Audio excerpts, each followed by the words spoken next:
Hello guys, welcome to our channel. आज हम class 11th के बायोलॉजी का chapter number 1 the living world का लेक्चर नंबर 3 करने जा रहे हैं। इसके पहले का जो लेक्चर था लेक्चर नंबर 2, उसमें हमने कॉन्शियसनेस और मेटाबॉलिज्म को देख लिया था। और आज जहां पर नई एनसीईआरटी से चालू है diversity in the living world, हम वहां से स्टार्ट करने जा रहे हैं। तो सबसे पहले अगर हम बात करें diversity in the living world की, तो इसमें सबसे पहली चीज़ जो हमें समझनी है वो किसके बारे में समझनी है? बायोडाइवर्सिटी। तो अगर हम बात करें बायोडाइवर्सिटी की, तो सबसे पहला क्वेश्चन तो ये आता है कि बायोडाइवर्सिटी का मतलब क्या होता है। तो अगर अपन बात करें बायो का मतलब, तो बायो का मतलब होता है लाइफ, एंड डाइवर्सिटी का मतलब होता है कि कितने भिन्न भिन्न प्रकार के अलग अलग चीज़ें, ठीक है, एकदम डाइवर्स चीज़ें, एकदम फैली हुई चीज़ें, ठीक है। तो डाइवर्सिटी का क्या मतलब होता है? ऑफ डिफरेंट टाइप, ठीक है। बायोडाइवर्सिटी का मतलब होता है ऑफ डिफरेंट टाइप। तो हम बायोडाइवर्सिटी को क्या कह सकते हैं? हम बायोडाइवर्सिटी को कह सकते हैं, biodiversity is different type of organism present on earth.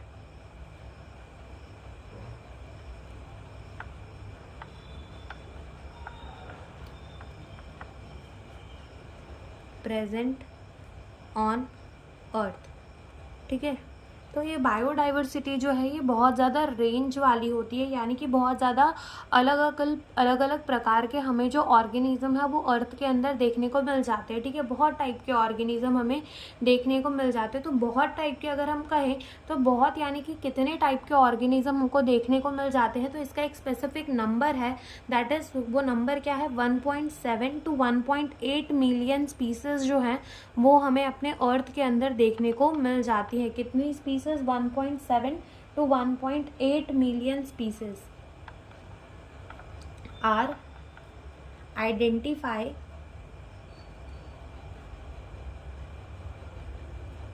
In earth till day, यानी कि अब तक हमें जो है वो 1.7 to 1.8 मिलियन स्पीसीज जो है वो आइडेंटिफाई कर लिए गए हैं अर्थ के अंदर।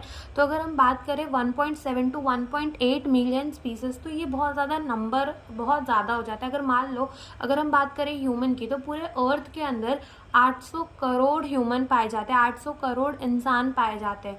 लेकिन ये जो सारे इंसान है वो सिर्फ एक स्पीसीज है, ठीक है। सारे इंसान जो है वो क्या है? सिर्फ एक स्पीसीज है। तो स्पीसीज भी बहुत अलग अलग होती हैं। कुत्ते की स्पीसीज अलग होगी, बिल्ली की स्पीसीज अलग होगी, कीड़े मकोड़ों की स्पीसीज अलग होगी। तो ऐसे 1.7 to 1.8 मिलियन स्पीसीज जो है वो पाए जाते हैं अर्थ के अंदर, ठीक है। तो स्पीसीज क्या होता है? Different type of an organism, different type of organism present on earth. ये हमारा क्या दिखाता है? स्पीसीज दिखाता है। और अगर हम बात करें ह्यूमन की, ठीक है, ह्यूमन जो कि कितने हैं?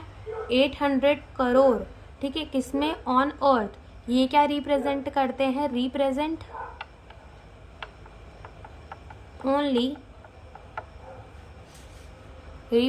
ओनली वन स्पीसीज, ठीक है। ये जो ह्यूमन जो कि इतने सारे एक अर्थ के अंदर पाए जाते हैं, तो ये अकेले मिलकर खाली एक स्पीसीज रिप्रेजेंट कर रहे हैं, ठीक है। एक खाली अकेले मिलकर एक स्पीसीज रिप्रेजेंट कर रहे हैं।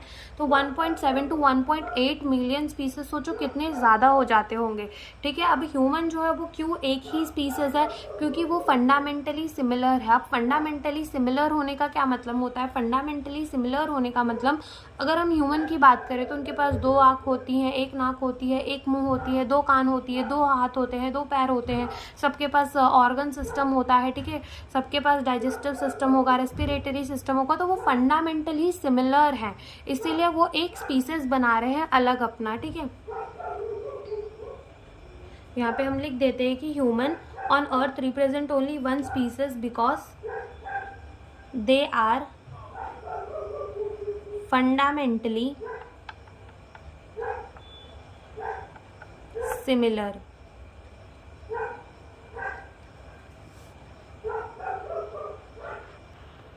अब हम यहाँ पर एक और चीज़ को समझेंगे कि मान लो हम क्या कर रहे हैं, हमारे पास एक ज़मीन है, ठीक है। मान लो ये हमारे पास क्या है, एक ज़मीन है जो कि कितने एरिया की है, 200 किलोमीटर स्क्वायर की है। ओके, हम इसके अंदर क्या कर रहे हैं, ऑब्जर्वेशन ले रहे हैं, यानी कि हम इस ज़मीन के अंदर, ठीक है, इतने से एरिया के अंदर बायोडाइवर्सिटी फाइंड करने के लिए हम क्या कर रहे हैं, रिसर्च कर रहे हैं। इसके अंदर हम बायोडाइवर्सिटी ढूंढना चाहते हैं। तो इसके अंदर हमें क्या क्या बायोडाइवर्सिटी देखने को मिल जाएगी, हमें 3-4 टाइप के अलग अलग प्लांट देखने को मिल जाएंगे, 3-4 टाइप के अलग अलग एनिमल्स देखने को मिल जाएंगे। एनिमल हो सकता है उससे ज़्यादा हमें देखने को मिल जाए, ठीक है। प्लांट देखने को मिल जाएंगे, बर्ड्स अलग अलग देखने को मिल जाएंगी। तो इस 2 किलोमीटर स्क्वायर एरिया के अंदर हमें इतना देखने को मिल जाएगा। अब मान लो हमने ये जो एरिया है ऑब्जर्वेशन का, अपने ये जो रिसर्च का एरिया है, उसको हमने क्या कर लिया, बहुत ज़्यादा कर लिया, ठीक है। ये रिसर्च का एरिया मान लो हमने बढ़ाकर कितना कर दिया, 5 किलोमीटर स्क्वायर कर दिया। कितना कर दिया हमने, इसका रिसर्च का एरिया कर दिया 5 किलोमीटर स्क्वायर। तो जब हमने इस रिसर्च का एरिया बढ़ा दिया, तो अब इस बड़े से लैंड के अंदर हमें और ज़्यादा टाइप ऑफ प्लांट देखने को मिलेंगे, और ज़्यादा टाइप ऑफ एनिमल देखने को मिलेंगे। यानी कि अगर हम अपना रिसर्च एरिया बढ़ा देते हैं तो जो बायोडाइवर्सिटी है वो भी क्या होती है, बढ़ जाती है, ठीक है। अभी पहले अगर हम छोटे से एरिया के अंदर रिसर्च कर रहे हैं तो हमें कम चीज़ें देखने को मिलेंगी, लेकिन अगर वहीं हम अपना रिसर्च एरिया बढ़ा देते तो हमें ज़्यादा चीज़ें देखने को मिल जाएगी। इसका एग्जांपल आप अपना घर ले सकते हो। अगर आप घर के अंदर देखो तो आपको अपने घर के अंदर कम सामान दिखेंगे, कम चीज़ें दिखेंगी, लेकिन एक बार बाहर निकलो, सोसाइटी में निकलो, तो सोसाइटी में उससे ज़्यादा चीज़ें देखने को मिल जाएंगी। या फिर आप पूरे एकदम बाहर ही मार्केट पर चले जाओ तो वहाँ पर और ज़्यादा चीज़ें देखने को मिल जाएंगी। या फिर घर की सब्जी से एग्जाम्पल ले लो कि घर के अंदर तुम रिसर्च करोगे तुम्हारे घर के अंदर कितनी सब्जी है, तो ज़्यादा से ज़्यादा 10-15 सब्जी मिल जाएंगी, लेकिन वहीं तुम मार्केट में जाओगे तो तुम्हें बहुत सारी सब्जी देखने को मिल जाएंगी। ऐसे ही जब रिसर्च एरिया बढ़ जाता है, ठीक है, जब रिसर्च एरिया बढ़ जाता है तो नंबर ऑफ दी स्पीसीज जो कि हमें देखने को मिलते हैं वो भी बहुत ज़्यादा बढ़ जाते हैं, ठीक है। तो हम यहाँ पे लिखेंगे व्हेन द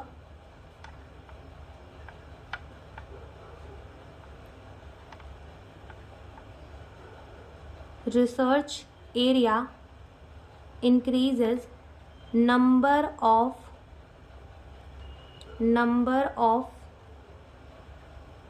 species, या फिर ऐसा कह लो बायोडाइवर्सिटी इंक्रीजेज। जब हम अपना रिसर्च एरिया बढ़ाते हैं तो नंबर ऑफ दी स्पीसीज, या फिर ऐसा कह लो कि नंबर ऑफ दी बायोडाइवर्सिटी जो है वो भी इंक्रीज हो जाती है। अब मान लो कि हमने क्या किया, ये जो रिसर्च है, जो रिसर्च चल रही है वो हमने कहाँ पे की है, 2 किलोमीटर स्क्वायर वाले एरिया के अंदर की है, ठीक है। और फिर हम किस पे रिसर्च कर रहे हैं, वरना ऐसा छोड़ के, ऐसा मान लो मेरा एक गाँव है और मैं उसके अंदर क्या कर रही हूँ, रिसर्च कर रही हूँ, मैं देख रही हूँ उसके अंदर कितने टाइप ऑफ प्लांट देखने को मिल रहे हैं, कितने टाइप ऑफ एनिमल्स देखने को मिल रहे हैं, टोटल कितनी बायोडाइवर्सिटी है, टोटल कितने स्पीसीज हमें देखने को मिल रहे हैं, तो हम ये रिसर्च कर रहे हैं। अब क्या किया, हम वो गांव छोड़ के एक बड़े से एरिया में रिसर्च करने के लिए चले गए जहां पर हमें ज़्यादा नंबर ऑफ द प्लांट, ज़्यादा नंबर ऑफ द एनिमल देखने को मिल रहे हैं। अब उसके बाद क्या होगा कि जब हम नए एरिया में जाएंगे तो क्या हमें ज़्यादा नंबर ऑफ दी स्पीसीज और अलग अलग तरीके की स्पीसीज और अलग अलग बायोडाइवर्सिटी हमें देखने को मिलेगी, बिल्कुल देखने को मिलेगी।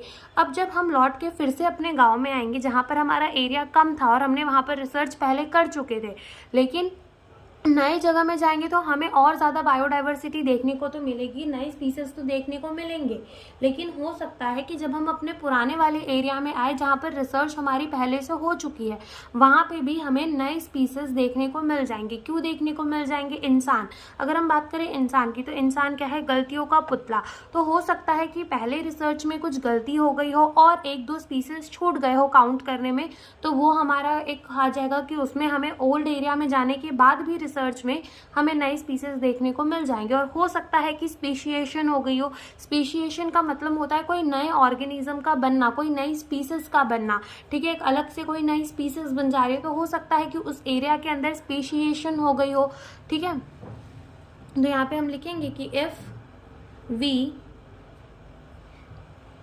Explore the larger area, new species, या फिर ऐसा कह लो new organism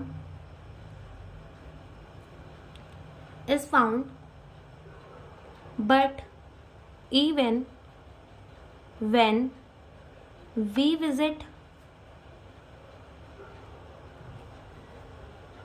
old area, new species या new organism are also found. अब क्यों वहाँ पर न्यू ऑर्गेनिज्म या फिर न्यू स्पीसीज हमें क्यों देखने को मिल रही हैं? इसका दो कारण हो सकता है। पहला कारण तो ये कि पहले टाइम में हमने कोई गलती कर दी हो, ठीक है, हमने कोई ऑर्गेनिज्म को काउंट करना हम भूल गए हो, तो हम लिखेंगे इन फर्स्ट रिसर्च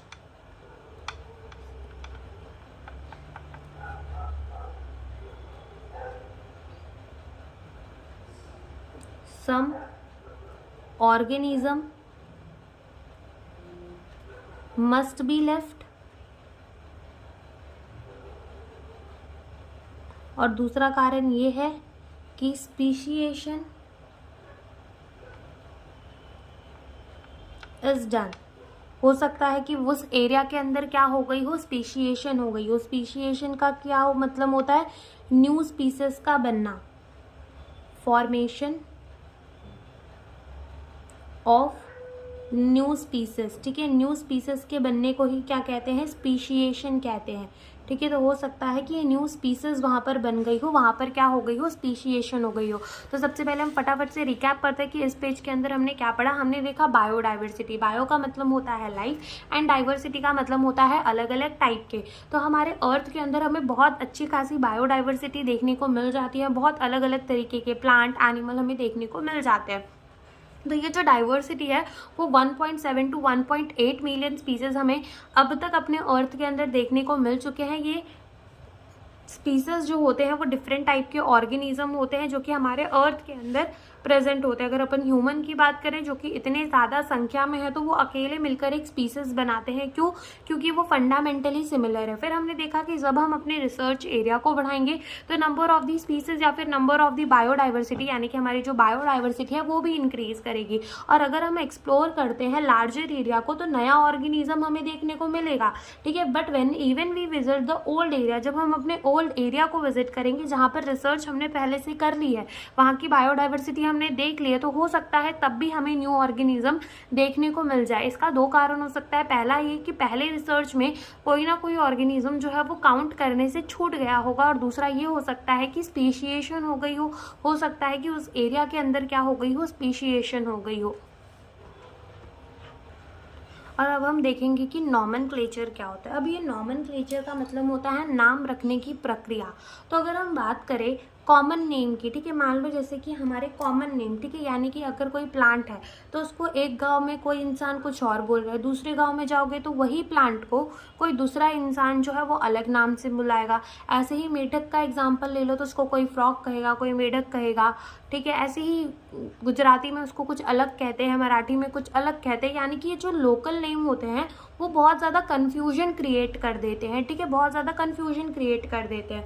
जैसे कि अगर कोई फॉरेन का इंसान आ जाए, ठीक है, और आप उसको बोलोगे ये मेढक है, तो वो फॉरेन का इंसान जो है वो नहीं समझ पाएगा कि मेढक का मतलब क्या होता है, ठीक है। तो उसको हमें क्या बताना पड़ेगा कि ये राना टिग्रीना है, ठीक है। अब लोग बोलेंगे कि नहीं भाई हमारे गाँव, मतलब जो ये नॉमेनक्लेचर होती है उसमें क्या होता है कि एक अच्छा खासा नाम रखा जाता है, साइंटिफिक नेम, जिससे ज़्यादा कन्फ्यूजन ना क्रिएट हो। कॉमन नाम बहुत ज़्यादा कन्फ्यूजन क्रिएट कर देगा, ठीक है। इसीलिए एक ऐसा नाम रखा जाता है, सारे देखो कॉमन नेम जो है वो सबके अलग अलग हैं, ठीक है। तो ऐसा किया जाता है कि साइंटिस्टों ने मिलकर क्या बोला कि हम एक ऐसा नाम रखेंगे जो कि यूनिवर्सली एक्सेप्टेबल होगा। चाहे तुम इंडिया में कहो, चाहे तुम अमेरिका में कहो, कहीं पे भी जाकर कहो, उस नाम का मतलब नहीं बदल देगा। तो हम कुछ एक ऐसा नाम देंगे, हर एक स्पीसीज को देंगे, और उसे हमने क्या बोला, साइंटिफिक नेम। हम उसको क्या देंगे, साइंटिफिक नेम। और साइंटिस्टों ने ये भी बोला कि हम ये भी इंश्योर करेंगे कि वो जो साइंटिफिक नेम है वो हर एक से ऑर्गेनिज्म का एक ही हो, यानी कि एक ही ऑर्गेनिज्म की गलती से कोई दो नाम ना रख दे, मतलब दो ऑर्गेनिज्म का कोई सेम नाम ना रख दे, ठीक है। जैसे कि अगर दो घर पे भाई होते हैं, ठीक है, तो एक चाचा का होता है एक मामा का, लेकिन दोनों का नाम कैसा रख दिया जाता है, सेम। तो साइंटिस्टों ने बोला कि हम ऐसा नाम भी नहीं रखेंगे, क्यों? क्योंकि इससे भी बहुत ज़्यादा कन्फ्यूजन क्रिएट होगी। तो हम यहाँ लिखते हैं कि लोकल नेम वेरी यानी कि बदलती हैं from place to place which create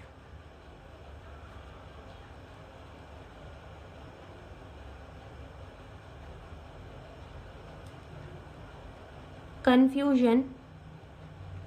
ठीक है, लोकल नेम जो है वो क्या करती है, वेरी करती हैं प्लेस टू प्लेस, जो कि क्या क्रिएट कर देती है, कन्फ्यूजन क्रिएट कर देती हैं। सो all the biologist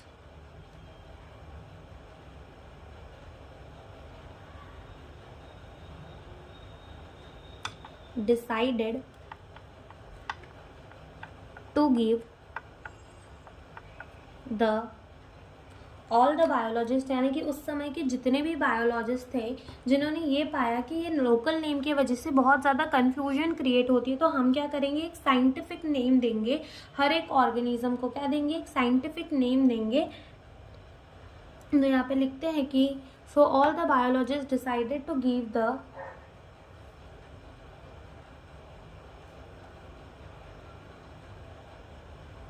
scientific name to all organism. ठीक है, उन्होंने क्या डिसाइड किया कि वो क्या देंगे, साइंटिफिक नेम देंगे टू ऑल ऑर्गेनिज्म। और उन्होंने ये इंश्योर किया, पहला ये कि उन्होंने ये बोल दिया कि जो साइंटिफिक नेम होगा वो यूनिवर्सली एक्सेप्टेबल होगा, यानी कि तुम कहीं पे भी जाके कहोगे तो वो नाम हर किसी को समझ में आ जाएगा। ठीक है, अब लोग ऐसा कहते हैं कि हर किसी को समझ में आ जाएगा, जैसे फ्रॉग का साइंटिफिक नेम है राना टिग्रीना। अब गाँव में जाके बोलना राना टिग्रीना, कोई नहीं समझ पाएगा। तो ये जो बातें होती हैं ये लोकल लेवल में नहीं होती हैं, ठीक है, ये बायोलॉजिस्ट लेवल में ही होती है। यानी कि अगर तुम जाकर कहीं के भी बायोलॉजिस्ट को, जो एक अच्छा पढ़ा लिखा इंसान है, जो कि साइंटिस्ट है और जो बायोलॉजिस्ट है कि अच्छे रिसर्च में कुछ काम करा है, उससे जाकर कहोगे कि राना टिग्रीना, तो वो समझ जाएगा कि तुम फ्रॉग के बारे में बात कर रहे हो, चाहे फिर वो इंडिया का हो या फिर कोई और देश का हो। तो ये लोकल लेवल के लोगों के लिए बात नहीं होती है। मतलब जो अच्छे लेवल के लोग होते हैं, यानी कि जो पढ़ लिख रहे होते हैं, जो इस बारे में रिसर्च कर रहे होते हैं, उनके बीच में ये बातें जो होती हैं वो कैसी होती हैं, यूनिवर्सली एक्सेप्टेबल होती है। तो ये साइंटिफिक नेम जो है, पहली चीज़ कैसी होनी चाहिए, यूनिवर्सली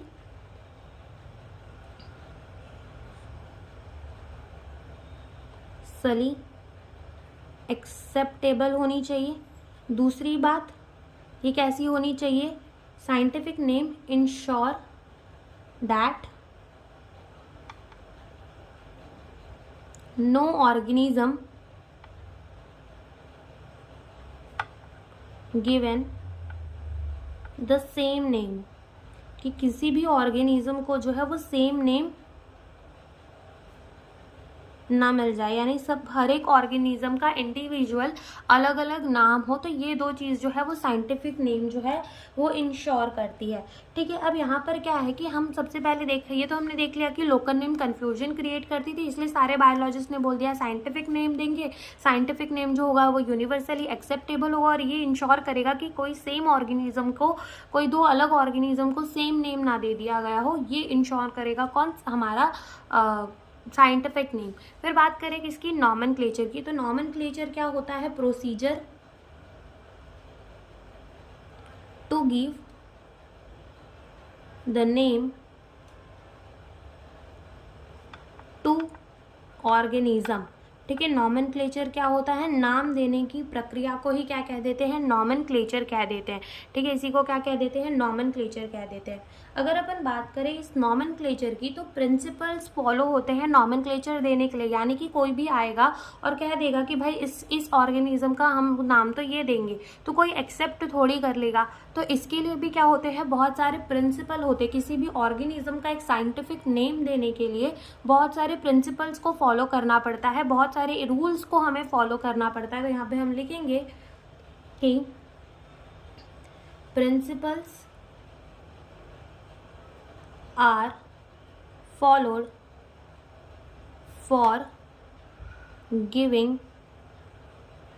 the name। ठीक है, नाम देने के लिए भी बहुत सारे प्रिंसिपल्स को फॉलो करना पड़ता है। ऐसे ही सबने अपनी अपनी एक अलग अलग क्या बना ली, ग्रुप बना ली, जैसे कि ICBN। ICBN का मतलब होता है international code for the botanical nomenclature. तो पहले हम लिखते हैं फिर हम इसका मतलब समझेंगे। तो सबसे पहले क्या होना है, ICBN। ICBN का मतलब होता है international code for botanical nomenclature. ठीक है, international code for the botanical nomenclature. तो क्या बोला गया कि अगर किसी भी प्लांट का तुमको नाम देना है तो तुम्हें किसके रूल फॉलो करने पड़ेंगे, किसके प्रिंसिपल्स को फॉलो करना पड़ेगा, international code for botanical nomenclature. Botany, अगर बात करें हम बॉटनी, तो बॉटनी में क्या पढ़ते हैं, प्लांट्स के बारे में पढ़ते हैं। यानी कि अगर किसी भी प्लांट का नाम देना है तो हमें कौन से किसके रूल फॉलो करने पड़ेंगे, ICBN के रूल जो है वो हमें फॉलो करने पड़ेंगे, that is international code for the botanical nomenclature. ठीक है, ऐसे ही अगर हमें किसी एनिमल का नाम देना है तो हमें किसके रूल फॉलो करने पड़ेंगे, ICZN के। ठीक है, ICZN के। ICZN का मतलब क्या होता है, international code for zoological nomenclature. यानी कि हमें किसके रूल, अगर किसी भी एनिमल, जूलॉजी के अंदर क्या पढ़ते हैं, एनिमल के बारे में। यानी कि अगर किसी भी एनिमल का हमें नाम देना पड़ता है तो हमें किसके रूल फॉलो करने पड़ेंगे, ICZN के, that is international code for the zoological nomenclature. ठीक है, ऐसे ही हमारा तीसरा आता है, दैट इज ICNB। इसका मतलब क्या, international code for nomenclature of the bacteria. यानी कि अगर किसी भी बैक्टीरिया का नाम देना है तो हमें किसके रूल को फॉलो करना पड़ेगा, ICNB के। तो ये किसके लिए है, international code for nomenclature of bacteria. Bacteria के नॉमेनक्लेचर के लिए हमें ICNB का रूल फॉलो करना पड़ेगा। चौथा हमारा आता है ICNCP। यानी कि अगर इसका मतलब होता है international code for nomenclature of the cultivated plant. अगर हमें कोई भी कल्टीवेटेड प्लांट का नाम देना है तो हमें किसके रूल फॉलो करने पड़ेंगे, ICNCP के रूल फॉलो करने पड़ेंगे, that is international code for nomenclature of cultivated plant. Fifth हमारा आता है ICNV। अगर किसी भी वायरस का नाम देना हो तो हमें ICNV के रूल फॉलो करने पड़ेंगे, जिसका मतलब होता है international code for the nomenclature of the virus. International code for nomenclature of virus. ठीक है, तो इन सब के रूल्स जो है वो फॉलो हमें करने पड़ते हैं जब हम नेमिंग करते हैं। ठीक है, तो यहाँ पर हमने क्या बोला, नॉमेनक्लेचर के अंदर लोकल नाम जो है वो वैरी करते हैं प्लेस टू प्लेस, इसलिए बायोलॉजिस्ट ने क्या बोला कि हम एक साइंटिफिक नेम देंगे जो कि यूनिवर्सली एक्सेप्टेबल होगा, और कोई भी दो ऑर्गेनिज्म का सेम नेम नहीं होगा, या फिर दो ऑर्गेनिज्म का सेम नेम नहीं होगा, या फिर अलग अलग ऑर्गेनिज्म का भी हम सेम नेम नहीं देंगे। ये इंश्योर करेंगे कि हर एक ऑर्गेनिज्म का, यानी कि एक ऑर्गेनिज्म का एक ही नाम हो और वो उसका एकदम अकेला उसी का नाम हो। ठीक है, फिर ये प्रोसीजर जो थी नेमिंग की, उसी को क्या कह रहे थे, नॉमेनक्लेचर कह रहे थे। प्रिंसिपल्स को फॉलो करना पड़ता है नॉमेनक्लेचर के लिए। फॉर प्लांट हम क्या यूज करते हैं, ICBN। फॉर एनिमल के नॉमेनक्लेचर के लिए, एनिमल का नाम रखने के लिए ICZN। बैक्टीरिया का रखने के लिए ICNB। कल्टिवेटेड प्लांट का रखने के लिए ICNCP। एंड फॉर वायरस के लिए हम क्या यूज करते हैं, ICNV को यूज करते हैं। ओके, अब हमारा आता है कि बायोनॉमियल नॉमेनक्लेचर का मतलब क्या होता है। बायोनॉमियल नॉमेनक्लेचर, तो नॉमेनक्लेचर का मतलब तो हम सब समझ चुके हैं कि क्या होता है। नॉमेनक्लेचर का मतलब नाम रखना। तो बाय का मतलब होता है टू। बाय का मतलब क्या होता है? टू। यानी कि इस बायोनॉमियल नॉमेनक्लेचर के अंदर हमें दो वर्ड्स देखने को मिलते हैं, यानी कि ऑर्गेनिज्म का जो नाम है वो दो वर्ड्स के अंदर रखा जाता है। जैसे कि अगर आप अपने नाम की बात करो, जैसे मेरा नाम ले लो तुलसी त्रिपाठी, तो ऐसे दो वर्ड्स में मेरा नाम है। ऐसे ही बायोनॉमियल नॉमेनक्लेचर के अंदर क्या होता है? दो वर्ड्स के अंदर क्या होते हैं? नाम होते हैं। तो बाय का मतलब क्या हो जाता है? टू। ये जो बायोनॉमियल नॉमेनक्लेचर का जो सिस्टम है, ये सबसे पहले बात इसमें पहले हम लिख लेते हैं कि इसके अंदर हमें क्या देखने को मिलेंगे? दो कंपोनेंट देखने को मिलेंगे, ठीक है। और ये जो है ये बायोनॉमियल नॉमेनक्लेचर दिया किसने था? गिवन बाय कौन से साइंटिस्ट ने इसको दिया था? कैरोलस लीनियस, ठीक है। किसने दिया था? कैरोलस लीनियस ने ये जो है नॉमेनक्लेचर का नाम दिया था, ठीक है। कैरोलस लीनियस ने दिया था।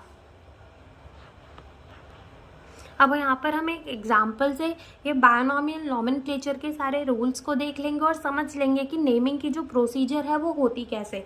जैसे कि अगर हम एक एग्जाम्पल ले तो हम किसका लेते हैं? मैंगो का। अब ये जो मैंगो है इसका साइंटिफिक नेम क्या होता है? Mangifera indica. तो लिखते हैं यहाँ पर इसका साइंटिफिक नेम क्या होगा? मैंजीफेरा इंडिका, ठीक है। तो इसका साइंटिफिक नेम क्या होगा? Mangifera indica. अब ये जो मैंजीफेरा इंडिका है तो इसके अंदर क्या हमें दो कंपोनेंट देखने को मिल रहे हैं, तो क्या ये बायोनॉमियल नॉमेनक्लेचर है? बिल्कुल है। उसके बाद अगर हम देखें तो ये जो फर्स्ट वर्ड है मैंजीफेरा, ठीक है, Mangifera this is the first word, और इंडिका ये क्या है? Second word. तो जो फर्स्ट वर्ड होती है वो क्या रिप्रेजेंट करती है? जेनेरिक नेम, जिसको कह देते हैं या फिर जीनस। तो ये हमारी क्या है? जीनस है, जीनस, या फिर जैसे हम क्या कह देते हैं? जेनेरिक नेम कह देते हैं जीनस, या फिर हम इसको और क्या कह सकते हैं? जेनेरिक नेम कह सकते हैं। और दूसरा अगर हम बात करें इंडिका की तो इसको हम कह देते हैं कि ये क्या है? स्पीसीज है। क्या है? स्पीसीज है, या फिर हम जिसको क्या कह सकते हैं? स्पेसिफिक एपिथेट, ठीक है। इसको और हम क्या कह सकते हैं? Specific epithet. अब इस नाम को लिखने के भी कई रूल होते हैं। सबसे पहला रूल तो ये होता है कि जो हमारे जीनस का फर्स्ट लेटर है वो हमेशा कैपिटल होना चाहिए, और हमारे स्पीसीज का जो फर्स्ट लेटर है वो हमेशा कैसा होना चाहिए? स्मॉल होना चाहिए। तो हमारे जीनस का फर्स्ट लेटर हमेशा कैसा होना चाहिए? कैपिटल, और हमारे स्पीसीज का फर्स्ट लेटर हमेशा कैसा होना चाहिए? स्मॉल लेटर में, ठीक है। कैपिटल लेटर में हम नहीं लिख सकते। दूसरा रूल तो हमारा ये हो गया, ठीक है। पहला रूल तो ये हो गया कि हमारे जीनस का फर्स्ट लेटर लिख भी देते हैं। यहाँ पर हम फर्स्ट रूल सबसे पहले क्या लिखेंगे कि जीनस फर्स्ट लेटर, जीनस का जो फर्स्ट लेटर होगा वो कैसा होगा? कैपिटल होगा, और जो हमारा स्पीसीज है, स्पीसीज का फर्स्ट लेटर कैसा होगा? हमारा स्मॉल होगा, स्मॉल होगा, ओके। अब क्या होगा? दूसरा रूल ये है कि जब भी हम अपने इसे हाथ से साइंटिफिक नेम को लिखते हैं तो हमें उसे क्या करना पड़ता है? अंडरलाइन करना पड़ता है, वो भी सेपरेटली अंडरलाइन करना पड़ता है। एक गो में हम लाइन को नहीं खींच सकते, तो हमें क्या करना पड़ता है? लिखेंगे कि when the name is written, या फिर ऐसे कह लो when the binomial name is handwritten, तो उसको क्या करना पड़ता है? अंडरलाइन,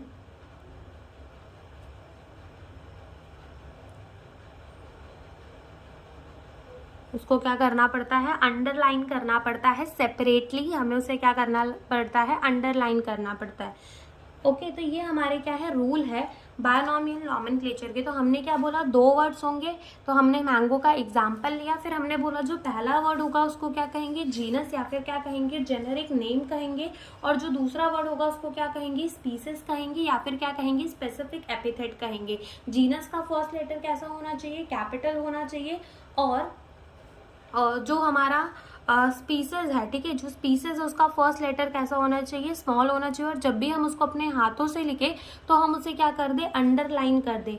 लेकिन तीसरा रूल ये होता है कि हमने जब हाथों से लिखा उसे तब तो अंडरलाइन कर दिया, लेकिन अगर हमने उसको कंप्यूटर वगैरह में टाइप किया तो हमें उसको क्या करना रहता है? इटैलिकाइज, ठीक है, इटैलिक्स में लिखना पड़ता है। इटैलिक्स में लिखना पड़ता है यानी कि थोड़ा टेढ़ा टेढ़ा हमें लिखना पड़ता है। तो हम यहाँ से लिखेंगे यहाँ पर प्रिंटेड इन इटैलिक्स। जैसे यहाँ पर एग्जाम्पल ले लेते हैं हम, तो इसको कुछ ऐसे,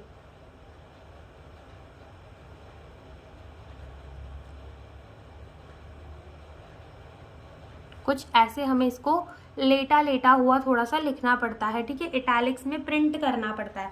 अब ये जो नेम होते हैं ना, ये कैसे होते हैं, लैटिन ओरिजिन के होते हैं। कैसे होते हैं, फोर्थ चीज़ हम लिखते हैं कि ये कैसे होते हैं, लैटिन ओरिजिन। अब ऐसा क्यों कि ये नाम को हम हमेशा लैटिन लैंग्वेज से ही रखते हैं, क्यों, क्योंकि लैटिन जो है वो एक डेड लैंग्वेज है। डेड लैंग्वेज का मतलब भी समझते, पहले हम लिख लेते हैं कि लैटिन इज डेड लैंग्वेज, ठीक है। लैटिन क्या है, डेड लैंग्वेज। अब डेड लैंग्वेज का मतलब क्या होता है कि देखो, डेड लैंग्वेज जो होती है वो डेड हो चुकी होती है। डेड का मतलब ये कि मतलब तुम आज देख लो इस लैंग्वेज के किसी भी वर्ड को, या फिर तुम 100 साल बाद देख लो, इन जो दोनों वर्ड्स का मतलब है वो हमेशा कैसा रहेगा, सेम रहेगा। लैटिन वो एक डेड लैंग्वेज, इसका मतलब हम उस पर कोई भी नया वर्ड ऐड नहीं कर सकते और उसमें से कोई भी वर्ड जो है हम डिलीट नहीं कर सकते। वो डेड लैंग्वेज है, अब उसका कुछ नहीं हो सकता। अब जो वो है, अब वो एक वही रहेगी, यानी कि जितने भी रिसर्च पेपर्स होते हैं, जो पुराने पुराने रिसर्च पेपर होते हैं, तो वो लैटिन भाषा में लिखे हुए होते हैं, क्योंकि लैटिन डेड लैंग्वेज है। तो जितने भी साइंटिस्ट होंगे पुराने ज़माने के, उन्होंने अपने रिसर्च को कैसे लिखा होगा, लैटिन लैंग्वेज में, ताकि आने वाली पीढ़ी भी उस लैंग्वेज को समझ पाए। बाकी अगर तुम गुफाएं देखो तो वहाँ पर कुछ एकदम अपने ही लैंग्वेज में उन लोग कुछ लिख कर चले जाते हैं, लेकिन साइंटिस्ट लोग जो है वो अब तक नहीं पहचान पाते कि उस जगह पर क्या लिखा है। क्यों, क्योंकि उनकी जो लैंग्वेज है वो डेड लैंग्वेज नहीं होगी। मतलब उस समय उस लैंग्वेज का जो मतलब होगा, आज वो लैंग्वेज का वो मतलब नहीं रह गया होगा, उस वर्ड का वो मतलब नहीं रह गया होगा। जैसे अगर अपन बात करें इंग्लिश की, तो इंग्लिश भी हमारी डेड लैंग्वेज नहीं है, चेंज होती रहती है। जैसे पहले अगर बात करो तो यस बोलते थे, आज क्या कह देते हैं, वाई लिख के छोड़ देते हैं, व्हाट्सएप में समझ आ जाता है। पहले क्या कहते थे, बिकॉज, अब बी सी यू जेड लिख देते, समझ में आ जाता है, ठीक है। तो मतलब इंग्लिश जो है वो इवॉल्व, पहले हिंदी में पहले क्या कहते थे, मम्मी, फिर मम्मी से कहाँ आए, मॉम, मॉम से ऐसे अलग अलग मतलब इवॉल्व हो रहा है इंसान, ठीक है, मम्मा। तो इसका मतलब क्या हो रहा है कि इंग्लिश डेड लैंग्वेज नहीं है, उसमें हम चीज़ें ऐड भी कर रहे हैं, उससे हम डिलीट भी कर सकते हैं। तो इंग्लिश डेड लैंग्वेज नहीं है, लेकिन लैटिन हमारी कैसी है, डेड लैंग्वेज। आज चाहे कोई पेपर लिख लो लैटिन में, या फिर 100 साल बाद उस पेपर को उठा के देखो, तो उसका मतलब तभी भी एकदम सेम होगा, और इंसान जो है वो ईजिली समझ में आ जाएगा इंसान को देख के कि तुम कौन सी रिसर्च लिख के गए, तुम क्या बताना चाहते थे दुनिया को। तो इसीलिए लैटिन का जो है वो यूज़ होता है। क्यों, क्योंकि लैटिन जो है वो डेड लैंग्वेज है, ठीक है। तो लैटिन होती है डेड लैंग्वेज, इसके वजह से ये जो बायोनॉमियल नेम है वो भी कैसे लिखे जाते हैं, लैटिन में, ठीक है। और इनको क्यों इटैलिक्स में प्रिंटेड किया जाता है, ताकि हम इनकी लैटिन ओरिजिन को दिखा सके, टू शो लैटिन ओरिजिन, इनकी लैटिन ओरिजिन को दिखा सके, इसलिए हम इसको इटैलिक्स में प्रिंट कराते हैं, ठीक है। और पांचवी और आखिरी बात ये है कि हम क्या करते हैं, जिस साइंटिस्ट ने उस ऑर्गेनिज्म का नाम दिया हो एब्रीवेटेड फॉर्म में, एब्रीवेटेड फॉर्म में यानी कि शॉर्ट फॉर्म में, उस साइंटिस्ट का हम नाम लिख देते हैं। जैसे कि अगर अपन बात करें मैंजीफेरा इंडिका की, तो ये लीनियस ने ही इन नाम दिया था, लीनियस साइंटिस्ट ने ही इसका नाम दिया था, तो इसको कुछ ऐसे लिख सकते हैं,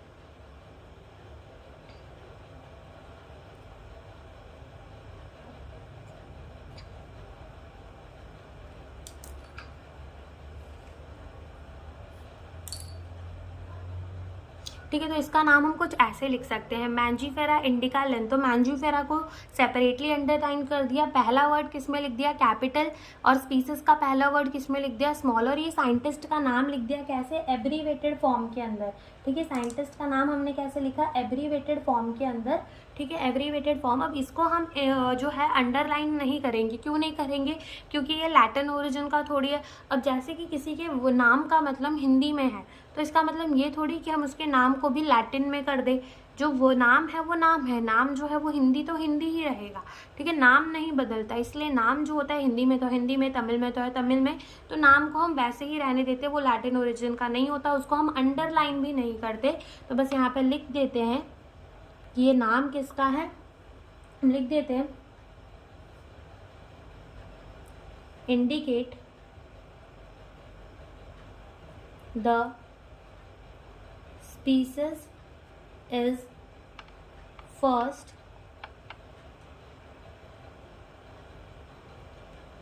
डिस्क्राइब बाय लिनियस, और इसको क्या बोल देंगे कि ये कैसे नाम लिखा है, इन द एब्रीवेटेड फॉर्म। और कब लिखते हैं, at the end of the specific epithet. ठीक है, स्पेसिफिक एपिथेट जब कम खत्म हो जाता है तब हम क्या लिखते हैं, साइंटिस्ट का नाम लिखते हैं इन द एब्रीवेटेड फॉर्म।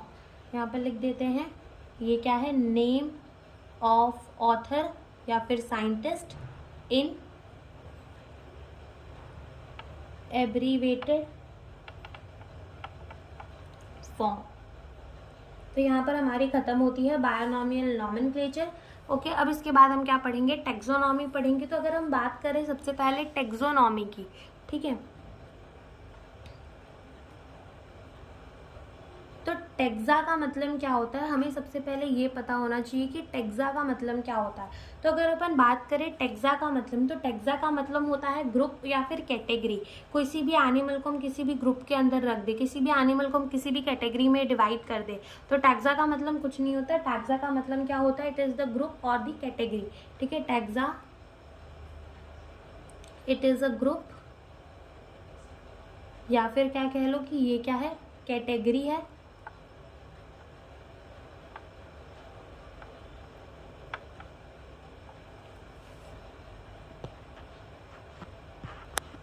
तो टैक्सा का मतलब होता है ग्रुप या फिर category.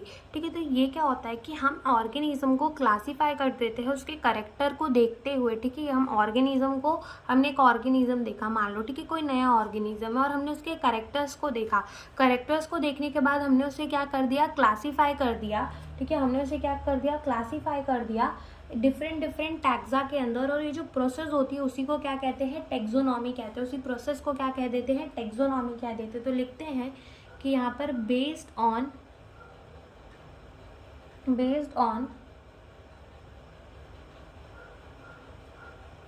Characteristic all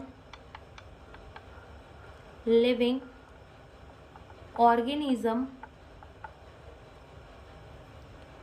can be classified into different taxa।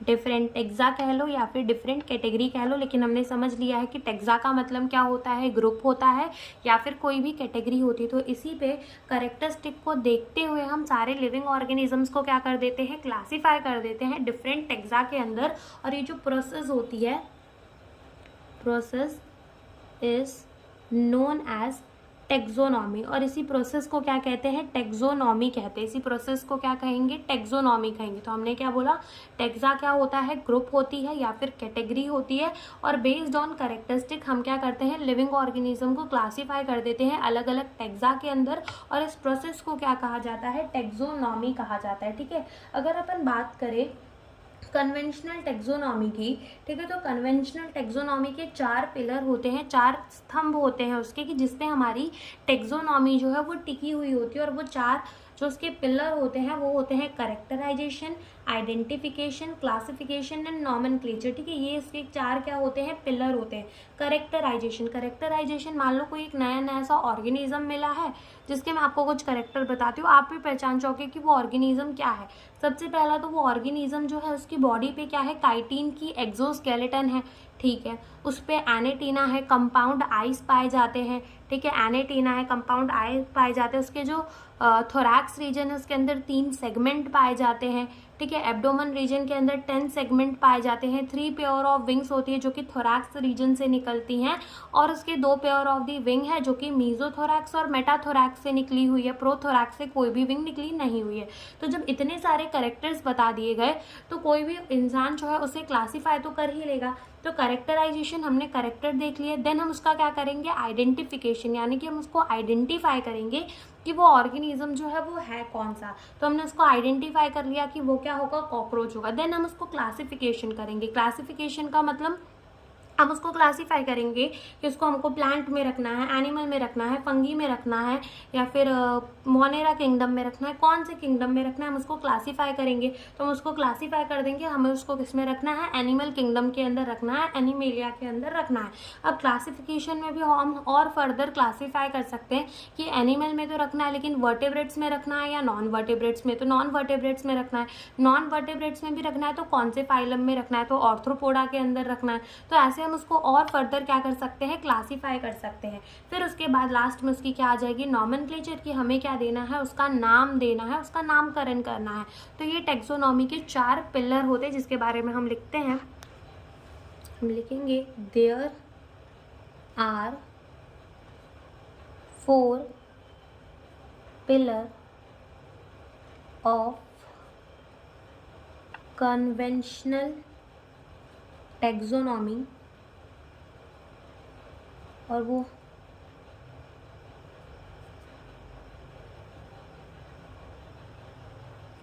4 pillar जो है वो कौन सा है। सबसे पहला पिलर जो है वो उसका क्या है, कैरेक्टराइजेशन।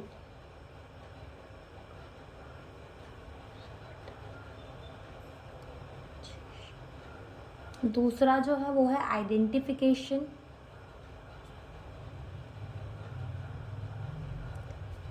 तीसरा है क्लासिफिकेशन, और चौथा है नॉमेनक्लेचर।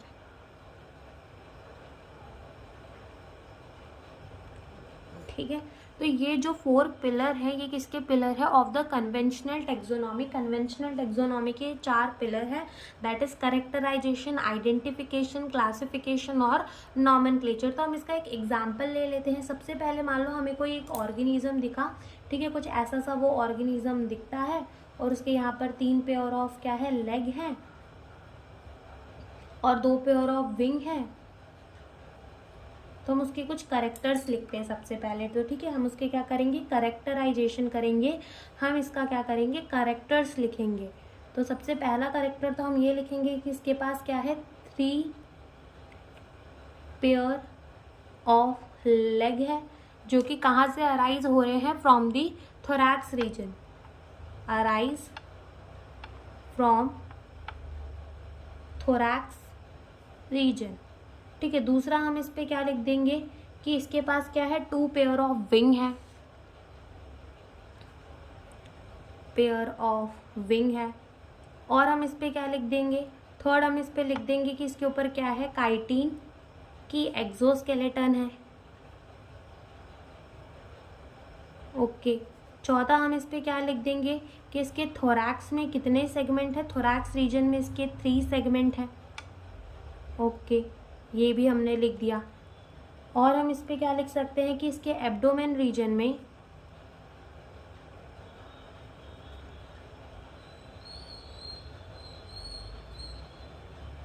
एब्डोमेन रीजन के अंदर कितने सेगमेंट है, 10 सेगमेंट्स है।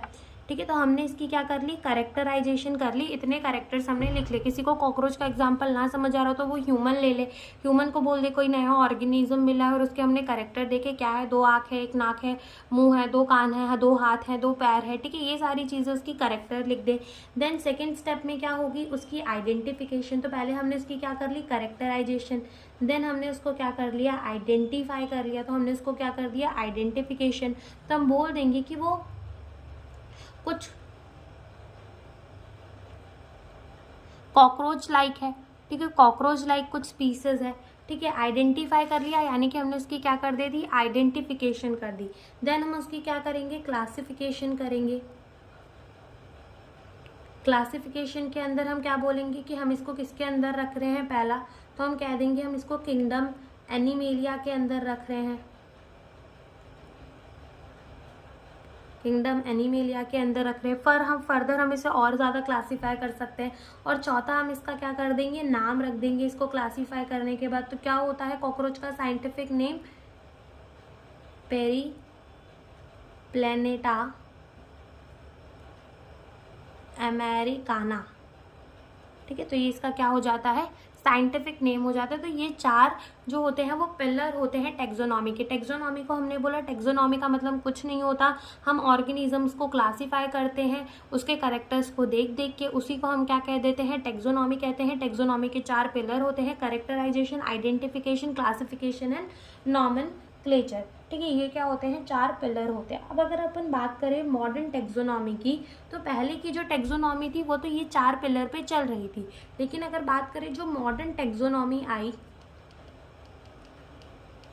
तो मॉडर्न टेक्सोनॉमी के अंदर उसके टोटल कितने पिलर थे, 5 पिलर थे, 5 उसके स्तंभ थे जिसपे हमारी पूरी मॉडर्न टेक्सोनॉमी जो है वो खड़ी थी। ठीक है, और वो 5 पिलर कौन से थे, वो थे A, B, C, D and E। अब इसका क्या मतलब होता है, A का मतलब अंदर का स्ट्रक्चर, किसी भी चीज के अंदर का स्ट्रक्चर, अंदर का स्ट्रक्चर का मतलब क्या होता है, एनाटॉमी। बी का मतलब होता है बाहर का स्ट्रक्चर, बाहर का स्ट्रक्चर मतलब क्या हो जाएगा, मॉर्फोलॉजी। सी का मतलब किसी का सेल स्ट्रक्चर, कि उसके सेल का स्ट्रक्चर कैसा है। डी का मतलब उसकी डेवलपमेंट प्रोसेस, कि उसकी डेवलपमेंट प्रोसेस कैसी है। और ई का मतलब होता है कि उसकी इकोलॉजी जो है वो कैसी है, इकोलॉजिकल प्रोसेस। ठीक है, उसकी इकोलॉजिकल प्रोसेस कैसी है। तो ये मॉडर्न टेक्सोनॉमी के 5 पिलर होते हैं, anatomy, morphology, cell structure, development process and ecological process. ठीक है, ये जो होती है हमारे मॉडर्न टेक्सोनॉमी के 5 पिलर होते हैं।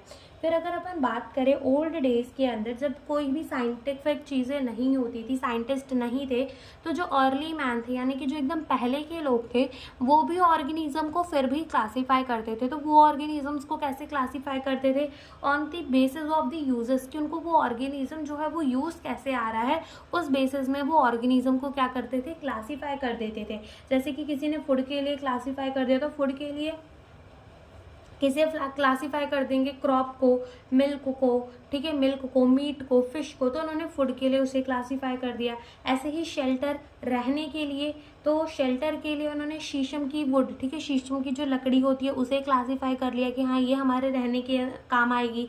चंदन की लकड़ी हो गई, तो ये सारी लकड़ी उनके शेल्टर वगैरह में काम आएंगी। देन सिक्योरिटी के लिए उन्होंने क्लासीफाई कर लिया, डॉग काम आएगा सिक्योरिटी के लिए। ऐसे ही ट्रांसपोर्ट के लिए कुछ एनिमल उनके काम आएंगे, जैसे कि हॉर्स हो गया, डोंकी हो गया। ठीक है, ये सारे जो एनिमल उनके ट्रांसपोर्ट के लिए काम आएंगे। ऐसे ही यूजर्स में उन्होंने क्या कर दिया, नॉन साइंटिफिक क्लासिफिकेशन कर दिया। तो हम उसके बारे में लिखते हैं, हम लिखेंगे यहाँ पर old day man classify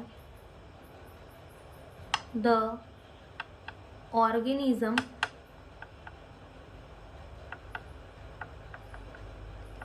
on the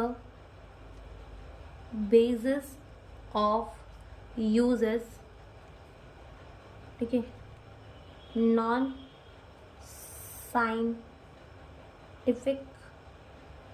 classification. ये कैसी क्लासिफिकेशन थी, नॉन साइंटिफिक क्लासिफिकेशन थी। तो जैसे कि मान लो पहला उन्होंने क्लासीफाई कर दिया ऑर्गेनिज्म को on the basis of the food, जिसमें उनके क्या काम आ जाएंगे, क्रॉप, मिल्क, मीट, फिश। ठीक है, फिर उन्होंने क्लासीफाई कर दिया कि हमारे रहने यानी कि शेल्टर में क्या क्या काम आएगा। तो उन्होंने बोल दिया शीशम वुड। ठीक है, फिर जैसे कि सिक्योरिटी के लिए कौन काम आएगा, तो कह दिया डॉग। ऐसे ही बोल दिया ट्रांसपोर्ट के लिए कौन काम आएगा, तो क्या नाम आ गए, हॉर्स, ऑक्स। ठीक है, फिर डोंकी, ये सारी चीज़ें उनके किस में काम आ जाएंगी, ट्रांसपोर्ट के लिए काम आ जाएगी। तो ये छोटा सा टॉपिक था कि नॉन साइंटिफिक बेसिस में ऐसे क्लासीफाई कर दिया था ऑर्गेनिज्म को on the basis of the uses. अब यहाँ पर हमारी जो आती है वो एक अच्छी चीज़ आती है, दैट इज़ द सिस्टमैटिक। ठीक है, क्या आती है? सिस्टमैटिक। अब ये जो सिस्टमैटिक है वो होती क्या है, हमें वो देखना है। तो जैसे हमने टैक्सोनॉमी देखी, तो टैक्सोनॉमी क्या थी? टैक्सोनॉमी के अंदर हमने बोला टैक्सो का मतलब होता है यूनिट, और टैक्सोनॉमी का मतलब होता है कि हम ऑर्गेनिज्म को क्लासीफाई कर रहे हैं। उसके 4 पिलर देख लिए, classification, identification, characterization, identification, classification and nomenclature. और मॉडर्न टैक्सोनॉमी के अंदर किन किन चीज़ों को कंसिडर किया जाता था? एनाटॉमी को भी देखा जाता था क्लासीफाई करने के पहले, ठीक है। उसकी मॉर्फोलॉजी बाहर से भी देख के देखा जाता था, उसके सेल के स्ट्रक्चर को भी पढ़ा जाता था ऑर्गेनिज्म को क्लासीफाई करने से पहले, उसके डेवलपमेंट प्रोसेस को, उसके पहले की जो डेवलपमेंट प्रोसेस है और उसके इवोल्यूशनरी रिलेशन को देखा जाता था, इकोलॉजिकल प्रोसेस को देखा जाता था। वैसे ही क्या आती है? सिस्टमैटिक। अब ये जो सिस्टमैटिक है ये कहाँ से आया है? एक लैटिन वर्ड से आया है जिसका मतलब होता है सिस्टमा। और सिस्टमा जो है, देखो सिस्टमैटिक कहाँ से आया है? एक लैटिन वर्ड से जिसका मतलब होता है सिस्टमा। और सिस्टमा का मतलब क्या होता है? Systemic arrangement. ठीक है, सिस्टमिक अरेंजमेंट। तो ये जो सिस्टमैटिक है वो एक बड़ी सी ब्रांच है बायोलॉजी की, टैक्सोनॉमी से भी बड़ी ब्रांच है बायोलॉजी की, जिसके अंदर टैक्सोनॉमी भी आ जाती है और इवोल्यूशनरी रिलेशनशिप, यानी कि कुछ नहीं, बस हमारी टैक्सोनॉमी तो है ही सिस्टमैटिक के अंदर, प्लस इवोल्यूशनरी रिलेशनशिप, यानी कि इसके पूर्वज कैसे रहे होंगे, वो इवोल्यूशनरी रिलेशनशिप्स को भी देखें तो हम उसको क्या कह देते हैं? टैक्सोनॉमी कह देते हैं। तो इसमें कुछ ज़्यादा नहीं, हम लिखेंगे systematic come from a Latin word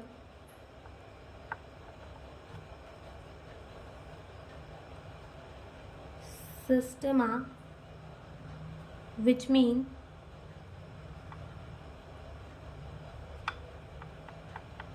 systematic arrangement। ठीक है, तो systematic is a bigger branch. It is a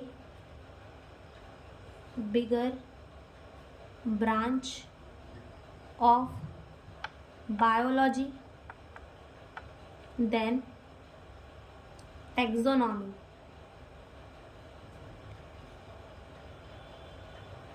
taxonomy से भी बिगर ब्रांच है बायोलॉजी की, क्या? सिस्टमैटिक। ठीक है, अब इसके अंदर कुछ नहीं आता। जो हमारी सिस्टमैटिक है वो क्या है? अपनी taxonomy plus evolutionary relationship. Evolutionary relationship का मतलब होता है कि उसके पूर्वजों की जो कहानी है उसे भी थोड़ा देख लेना।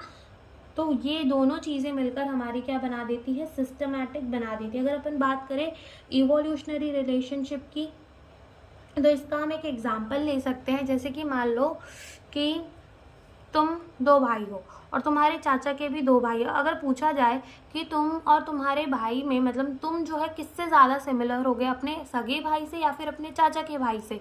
तो किससे ज़्यादा सिमिलर होगे? क्योंकि अपने सगे भाई से ज़्यादा सिमिलर होगे। क्यों? क्योंकि वहाँ पर क्या देखने को मिल जाती है? इवोल्यूशनरी रिलेटेड है। ठीक है, इवोल्यूशनरी रिलेटेड है, यानी तुम्हारे पापा जो है वो सेम है, लेकिन जो तुम्हारा चाचा का लड़का है उसके पापा अलग हैं। तो यहाँ पर हमें क्या देखने को मिल जाती है? इवोल्यूशनरी रिलेशंस देखने को मिल जाते हैं। तो यही हमारी सिस्टमैटिक होती है कि टैक्सोनॉमी प्लस इवोल्यूशनरी रिलेशनशिप को ही हम क्या कह देते हैं? सिस्टमैटिक कह देते हैं। ठीक है, तो यहाँ तक का आज लेक्चर हम यहीं पे ख़त्म करते हैं। नेक्स्ट लेक्चर में हम बाकी के क्लासिफिकेशंस को पढ़ेंगे, किंगडम वगैरह को, kingdom, okay, phylum, division, order, family, species, genus, ये सारी चीज़ों को हम नेक्स्ट लेक्चर में देखेंगे। Thank you for watching the video.